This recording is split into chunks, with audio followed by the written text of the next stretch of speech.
It's Wednesday here at Foster Life, and it's the middle of the week. We're almost to the weekend. Oh, it's been beautiful in Missouri. We just had a tremendous Saturday and Sunday, and now it's just back to being cold and winter.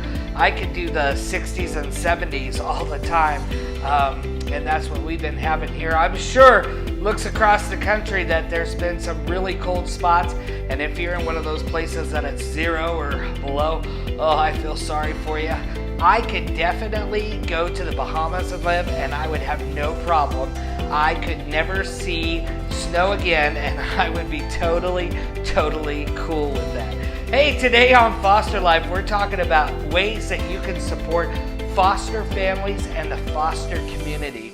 And we're going to go through 6 different ways that you can be involved and that you can do that. And really, when you think about it, we have 439,000 kids in care.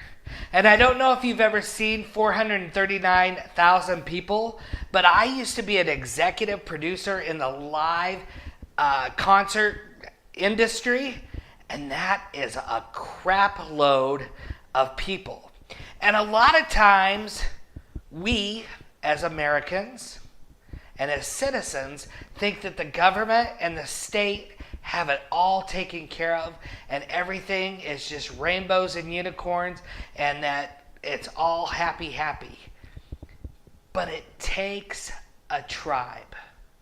It takes more than our federal workers, our caseworkers, our government workers to care and to raise kids in care in state's custody.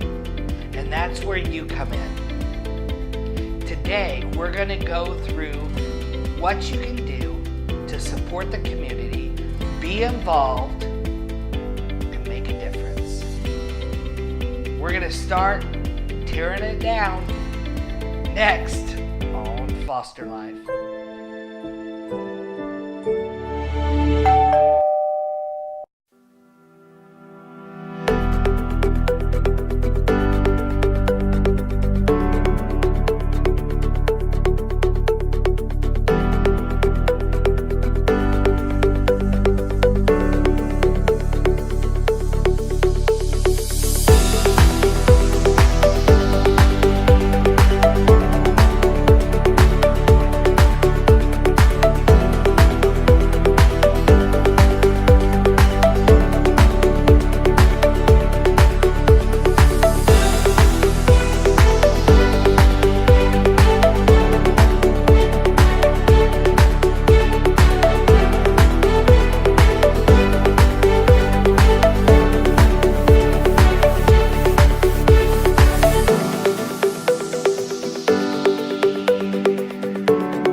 Welcome back to Foster Life. I'm Rob, and I'm your host today, and we are talking about how you can get involved with the foster care community. There's 439,000 youth in state's custody, and it takes a village to raise each one of those. And I think as American citizens, we always want to make sure that we're doing right by kids in custody. We want to do what's best for them. And in doing that, it means that we need to get busy. So many times, we think that the state has it under control and everything is taken care of. And that's not so. Because there are so many young people in state's custody. 7% increase in foster kids coming into care just last year. 7%. And I'm going to tell you, the biggest thing that we have is we need foster homes. It is a proven fact that kids do better in a foster home, a family, than they do in residential. The chances of a kid not being incarcerated getting a college education, and being a law-abiding citizen in the United States significantly increases if the child is with a family. And folks, if they go to residential, which is like a group home with a bunch of kids in like a dorm or jail setting, the numbers are staggering, shocking. There's a really good chance that they're going to be incarcerated, not get the proper education that they need, and not be law-abiding citizens in the United States. So the first way that you can help out is if you have a servant's heart, if you have a love for kids, and if you want to work on your patience, we need foster homes. We need good families to mentor, support, provide, nurture, love, and share a home with these kids in care. And really the process is not overwhelming. It's a pretty easy process. First, let a licensing worker through the state, DFS or DHS office know that you're interested in fostering. Second, have that licensing worker come to your home and start a home study about you and your family. Get your training, your background check information done, and you're ready to foster. And you don't have to take in 5 kids or 6 kids or 7 kids.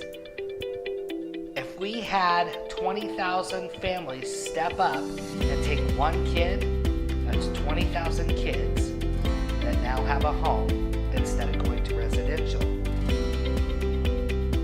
When we come back, we're going to talk about other ways that you can get involved helping the foster community raise these little treasures.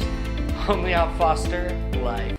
See you in a minute. Hi folks, it's Mama T here with Mama T's Cooking Big. Join us for the Foster Christmas Challenge. Welcome back to Foster Life. It's Wednesday. Talking about how you can get involved with the foster community with so many young people in care. It's so important that it takes more than just the caseworkers, the state, residential workers, and that community to help raise these child in care. And it takes a community, a tribe to do that. And today we're talking about how you can get involved. And you don't have to foster. That was one of the options that we just talked about, is become a foster family. And that would be awesome. We always need foster families. The second thing that you can do is become a mentor or support to a foster family. If you know a foster family, they need help. And you can do that in many different ways. One of the ways that you can help out is that you can come and do some in-home stuff with the kids. Maybe you go once a week and you're going to do a craft or a snack or something with the kids that just kind of gives the parents a break to be able to do some of the things that they need to do around the house. That doesn't necessarily mean that you got to babysit by yourself. The foster family might stay there while you come in and just spend some time with the kids. A great way to mentor. Another thing that you could do is come in and actually babysit. Tell the family, hey, once a week I'm going to give you a break and I'm going to come in and I'm going to babysit for an hour or 2 hours so that you can go with your partner, by yourself, take some time and just spend time together. If you have babies in the house, which we have lots of babies in our house, it's nice when we have people from the church that come in and they just spend time with the babies. Rock them, hold them, cradle them, spend time with them. And you can do a half hour, 15 minutes, an hour, anything would be appreciated, and it's a way to get involved and to support. We used to have a lady that came to our house, and she would just kind of find what needed to happen and do it. So one time I came home and she had washed all the toys just because babies' immune systems are low, especially when they've been in the NICU for so long. And so she knew that was the case, and so she washed all the toys. So that's one thing that you could do. Maybe that's what you want to do, how you could get involved. You're going to tell a foster family, once a month I'm going to come in and clean your house from top to bottom. Maybe you could, maybe there's a service that you have. Maybe you own a auto parts store and you're going to give a free oil change to a foster family that you know. Those types of things help tremendously. Offering to pick a kid up from school or dropping a kid off, picking a kid up from a sport and dropping the kid off, all of those things are so helpful. And it might be that it's just a 15-minute thing, but in our world, 15 minutes is huge. It means a lot. When we come back, we're going to be talking about other ways that you can be involved with the foster community right here on Join our Foster Christmas Challenge. It's easy. Share this video to your Facebook page and go shopping for kids 0 to 19 years old. Then take a picture or a short video and post it on the Foster TV fan page. And then drop it off at a local social services or a DFS office. I'm just here because I'm cute. That's it. But don't forget to challenge your friends. Merry Christmas! We're single. Not me. Not me either. Chilly day here in Missouri, and boy, winter. It seems like we went from summer and then just like skipped fall and went right into winter, but then we keep bouncing back to these summer days. On Sunday, it's hard to believe that we were in the 70s and now we are dipping down here again into those winter cold temperatures. Today we're talking about how you can support the foster community, and you don't necessarily need to foster in order to support the kids in care. Another way that you can get involved and to support a kid in care, and it's a really, really cool thing, is become a mentor. Become a mentor that spends time with that child once a week, once every 2 weeks, once a month. And you can do that through different programs, like the Big Brothers Big Sisters program is an awesome program that you can volunteer through and become a big brother or a big sister for a kid in care. Sometimes we have children who have elevated behaviors and they have extreme mental illness diagnosis, like RAD, ODD, oppositional defiant disorder, RAD, reactive attachment disorder, PSTD. And those kids, that one-on-one time can help with those behaviors through a week. Now, you don't have to go through a Big Brothers Big Sisters. If you know a foster parent in your community, and maybe you have a relationship with a foster family through work, your church, through community activities, a board that you serve on, whatever the case may be, you can just simply ask the foster family, is there a time that I could spend time with such and such each month, every other week, every week, whatever, and to mentor during that time. Breaks are necessary. And I say that because I know breaks are necessary. For me to be an effective foster parent, I need breaks. And you building that relationship with that child helps them to learn to trust, to kind of give their mind a break and explore new things, to have fun, and maybe talk to you about things that they don't feel comfortable talking to their foster parent about, or their bio parent about, or a teacher about, or a counselor, or a caseworker. And it's a very important thing that you could do. And it doesn't have to cost money.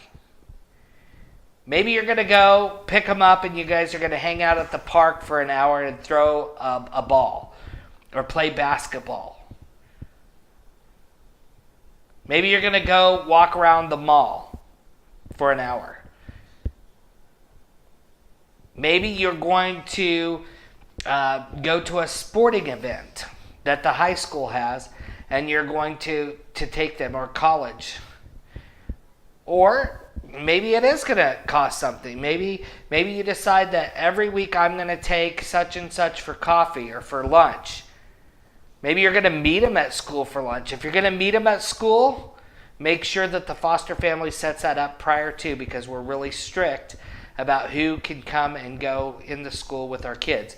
But that can be set up. So maybe each week on Thursday, you're going to go have lunch with Rose and spend an hour with her each week.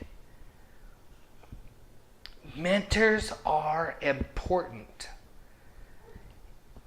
I was not adopted or in foster care, but I had many really good mentors in my life that were adults.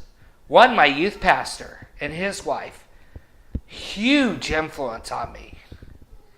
And probably one of the reasons why I serve like I serve was lit by them, and then by another couple that went to our church who owned a publishing company. Both big mentors in my life that surrounded me during a really influential time in my life. And although I had stable parents, they were kind of reinforcers for the foundation of my life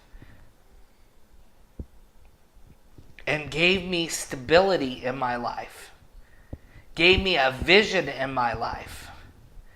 And I talked to them about all sorts of things, all kinds of things that maybe I didn't feel comfortable talking to my parents about or someone else about. But they took time for Rob. So mentoring can seem like a very simple task, but the end result, if done correctly, could be mega and can really make a difference in a youth's life. When we come back, we're going to be talking about other ways that you can get involved with the foster community without actually fostering, right here on Foster Life. It's good to see you today.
Hey everybody, welcome back to Foster Life. Today we're talking about how you can be involved with the foster community.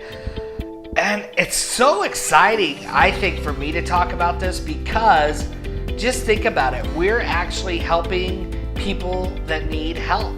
We're helping kids in care that need help. And it's kind of like, that pass it on thing. Hopefully by you wanting to get involved, maybe a friend of yours is going to want to get involved, which is going to lead to a family member of theirs getting involved that leads to, and if we had just 1,000 people start helping out in different ways, that's going to touch thousands of kids' lives. That's going to touch thousands of families' lives. So it's fun to me to talk about this, and it's an exciting topic to talk about. And it can be a really amazing thing to do. One thing that we need in the foster community, and it's going to require a little bit of training, but you can do it. And you actually make money if you do it. So one of the things that we need is, I was talking about, we need breaks. Well, sometimes we need breaks. Now, we foster a little bit different. Our kids go on family vacation with us because they're a part of this family, and that's a family vacation. However, romantic getaways, our kids don't go. Even the babies don't go. When we need a little date weekend, they don't go. When we want to do a getaway birthday weekend, don't go. When we want to run off to Las Vegas for a week or a weekend, don't go. So there's several times within the year that our kids are not a part of our family because we need a break. We need time. So you can always do respite. And so what respite is you go through some training, and then you become a respite provider. And you can actually receive calls from social workers, and they say, hey, Rob and E are going out this weekend. They're going to be flying to Las Vegas. They need somebody to take care of their kids. Would you be willing to take 1 or 3 or 10 kids for the weekend? And in doing so, you actually get paid by the state to do that, because I get so many, I want to call them vacation days, so to speak. And so they'll actually pay you for taking the kids for that time. So if that's something that you would like to do, it's a way for you to kind of get a taste of fostering without, and usually the kids are really good because there's that honeymoon period normally when you foster. Well, it's such a short amount of time that they're just happy to be somewhere else. They're having fun. They're doing different things. And they're with a different family. And they probably get spoiled a little bit. Even if you don't buy them stuff. A lot of times they'll let them stay up later or whatever. And it's a way for you to be involved. Get a break. You get to spend time with the kids. And you give that family a break so that they can refill their engines, they can rejuvenate to do the service that they're called to do. Because it really is a mission. And if we're not giving those breaks, if we're not refilling our tanks, if we're not getting new energy, I'm not going to be a very effective parent. Because it takes a lot of work. Just think, you in your home could have our little baby girl be cuddling and feeding and doing all the fun stuff. And then when we come back on Monday, here she is. And you made a big difference. Not only in the child's life, but in the family's life. And you gave them a break so that they could get filled up, ready to go, and to continue doing what they do. So respite is always a very good alternative. When we come back, I'm going to give you one more way that you can be involved with the foster community.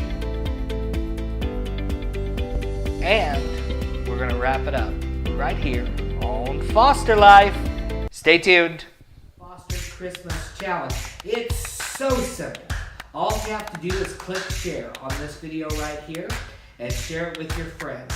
After you've done that, go buy gifts from 0 to 19 and take a picture or a short video of you with your contribution or your family with their contribution and post it on the Foster TV Facebook page. After you've done that, deliver them to the local DFS or Family Services Division, and they'll make sure that they get to a foster child in your area. Then it's real simple. Go back to Facebook and challenge 3 of your family or friends to get involved as well. Now, I don't have to challenge you to be a part of the Foster Christmas Challenge, so please share this video today and get involved. Let's make a huge difference with the thousands of kids that believe in Christmas and Hanukkah this Christmas season, right here on Foster TV. We're at the middle of the week on Wednesday. We're talking about lending support to the foster community and to kids that are in care for foster in state's custody, and we're doing that right here on Foster Life today. Okay, so this last way that you could get involved, and there's lots of ways you could get involved. These were just the top 6 that I have found easy ways to be involved and to help out.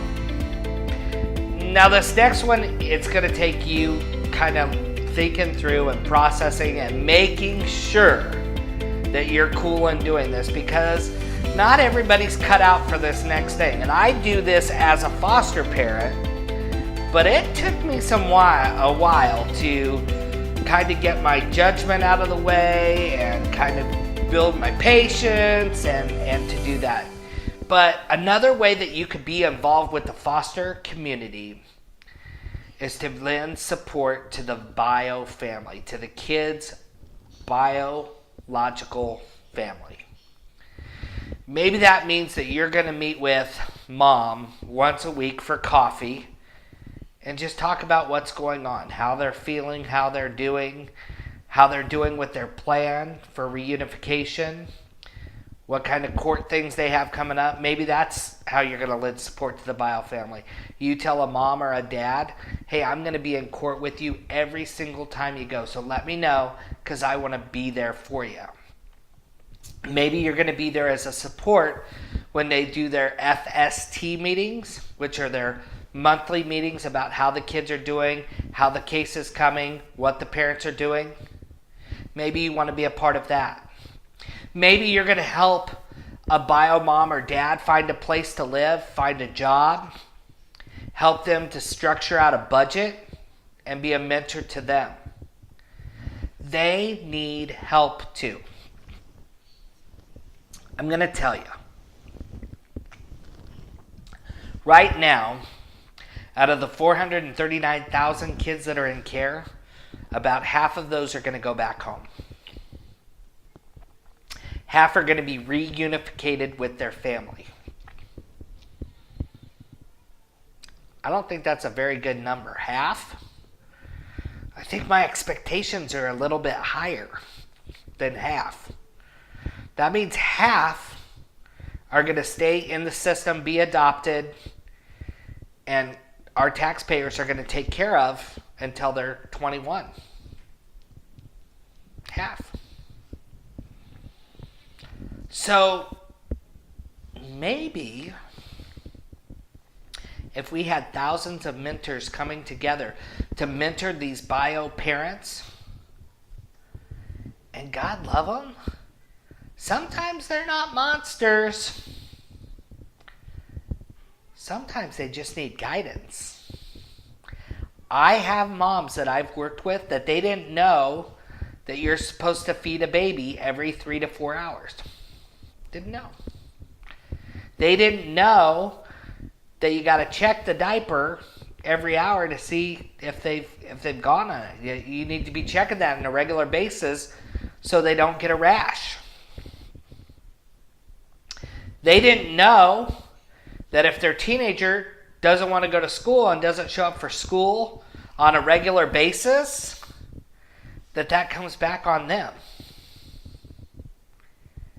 A lot of these situations, and not all of them, because we have abusers out there, we have people that neglect, we have addicts, and they don't want help, some of them. Some do, some don't. But some just need mentoring. Some just need somebody to walk through this process with them, to encourage them, so that they don't give up. If you've ever sat in a courtroom when a judge was talking and asked the parent why they were going to terminate their parental rights, and they said it's just so overwhelming and I don't know what to do, and so I'm just going to give up, that'll rip your heart out. You know, today we talked a lot about how you can be involved with the foster community. And the biggest thing I want you to get from this today is just be involved. Do something. Whether it be little, big, or large. Do something for the foster community. Hey, I'm behind the Foster Christmas Challenge. There's 439,000 kids in care. Not all of them believe in Christmas or Hanukkah, but lots of them do. And we want to give them the Christmas that they deserve. We're looking for 10,000 families, coast to coast, that are willing to buy presents for anybody 0 to 19 and to donate them to their local DFS or Family Services community. It is so simple. Just go to our Facebook page and you'll see a short video. Share that video on your Facebook page, and that will show other people about the need out there. Then after that, go buy a present from 0 to 19 years old and take a short video or a picture with your family and your contribution and put it on our Facebook Foster TV page. Then deliver your gifts to your local DFS or Family Services, and they're going to make sure that that foster care kids in your area get that gift. Then go back to Facebook and challenge 3 of your friends, family members, or animals to do the same and to buy gifts for the kids in care. We are so glad that you joined us today on Foster TV, and we know that you have a choice where you spend your afternoons, and I hope that today was encouraging, helpful, and gave you some insight. Till next time on Friday, see you later on Foster Life. Bye-bye.